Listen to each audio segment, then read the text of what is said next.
आज हम जो चुन के आए हैं, हमें कोई नॉमिनेटेड एमएलए नहीं है या नॉमिनेटेड गवर्नमेंट नहीं है, हमें लोगों ने चुना हुआ है। क्योंकि जम्मू के इकॉनमी को जिंदा रखना है, जम्मू के व्यापारियों को जिंदा रखना है, जम्मू के होटलों को जिंदा रखना है। बच्चों का रोजगार का मसला है, यहाँ बिजली का मसला है, यहाँ पानी का मसला है, यहाँ हॉस्पिटलों का मसला है, यहाँ स्कूलों का मसला है, यहाँ टूरिज्म का मसला है। काफी सारे मसले हैं जो यहाँ जम्मू कश्मीर में मसले हैं। 10 सालों में जो एक गैप आया है, लोगों के सरकार आम लोगों से दूर हो गई है। उस गैप को कहीं ना कहीं बांटना पड़ेगा, उस गैप को कम करना पड़ेगा। साबित किया, जब ये फैसला मुझे डिप्टी चीफ मिनिस्टर बनाया, उन्होंने साबित किया कि भाई आज भी हमारे लिए जम्मू भी उतना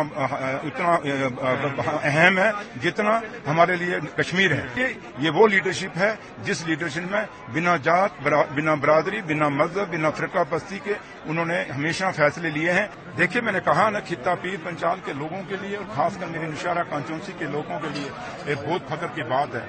हमारा खित्ता पीर पंचाल, मैं अपने खित्ता पीर पंचाल के लोगों की तरफ से और नौशहरा कॉन्स्टिट्यूंसी की तरफ से मैं अपने लीडर डॉक्टर फारूक अब्दुल्ला साहब और उमर अब्दुल्ला साहब का मेरे पास लफ्ज नहीं कि मैं शुक्रिया कैसे अदा करूं, क्योंकि वो बड़ा ओहदा हमें दिया है। जिस खित्ता पीर पंचाल के अंदर एक मिनिस्ट्री लेने के लिए बड़ा मुश्किल हो जाता था, आज वहां डिप्टी चीफ मिनिस्टर दिया है। और जम्मू के लिए भी ये फख्र की बात है कि जो लोग बातें करते थे कि जम्मू का चीफ मिनिस्टर होना चाहिए, उमर साहब ने दिखा दिया भैया कि हम नेशनल कॉन्फ्रेंस को जमात है जिसने दोनों खित्तों को हमेशा, पहले तो तीसरा खित्ता भी हमारे साथ होता था, लद्दाख वो अलग हो गया, लेकिन ये दोनों खित्तों को हमेशा साथ लेके चली है।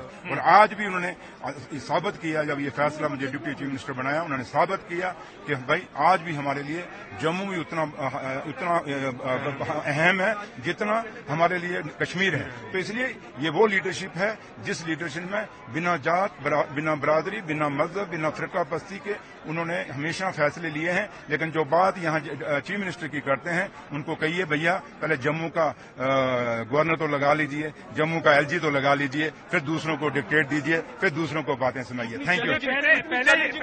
पहले यहाँ पे स्टेट की अब ड्यूटी है, तो कितना चैलेंजिंग रहेगा? देखिए, चैलेंजिंग कुछ नहीं है। आपको याद होगा ऑनरेबल होम मिनिस्टर साहब ने पार्लियामेंट में कहा था, खुद कहा था खड़े होकर कि मैं जम्मू कश्मीर की जमीनें और जम्मू कश्मीर के रोजगार बाहर के लोगों को नहीं लेने देंगे, वो जम्मू कश्मीर के लोगों का हिस्सा रहेगा, उसको कोई दूसरा नहीं लेने नहीं देंगे। और दूसरा, उसी हाउस में उसी दिन उन्होंने कहा था कि हम जल्दी से जल्दी जम्मू कश्मीर को स्टेट वापस देंगे। आज हम जो चुन के आए हैं, हमें कोई नॉमिनेटेड एमएलए नहीं है या नॉमिनेटेड गवर्नमेंट नहीं है, हमें लोगों ने चुना हुआ है। और उम्मीद करते हैं कि ऑनरेबल होम मिनिस्टर साहब, मोदी साहब, इन लोगों का जो फैसला उन्होंने लिया है, नेशनल कॉन्फ्रेंस की सरकार बनाई है, उस फैसले को मानेंगे, इस डेमोक्रेसी को मानेंगे और इस डेमोक्रेसी को मजबूत करेंगे और जल्दी से जल्दी यहाँ स्टेट देंगे। लेकिन उमर साहब ने कहा है कि 370 पे इस गवर्नमेंट से बात नहीं कर सकते क्योंकि जिन्होंने छीना उनसे क्या। मैंने आपको कहा कि खुद होम मिनिस्टर साहब ने कहा है कि हम ना यहाँ की जमीनें लेने देंगे, ना यहाँ के रोजगार दूसरे लोगों को लेने देंगे। इसका मतलब क्या हुआ? अगर हिमाचल को स्पेशल स्टेटस हो सकता है तो वाई नॉट जम्मू कश्मीर? अगर बिहार वाले स्पेशल स्टेटस मांग रहे हैं तो जम्मू कश्मीर के पास तो पहले ही था। तो इसलिए इसमें कोई नई चीज हम नहीं कर रहे, यही सरकार खुद लोगों को दे रही है। तो लिहाजा हम तवक्को, उमर साहब ने जो कहा ठीक कहा और वो हमारे लीडर हैं, उसी में ही हम भी। स्टेटहुड का एक पर्टिकुलर टाइम है, कितनी उम्मीद रखेंगे? मैंने कहा कि अब सरकार बन गई है, आज ओथ ले गई है, अब फैसला दिल्ली वालों ने करना, क्योंकि उनका वादा है। अब देखते हैं वो कितना वादा निभाते हैं। आपकी प्रायोरिटीज क्या रहेंगी?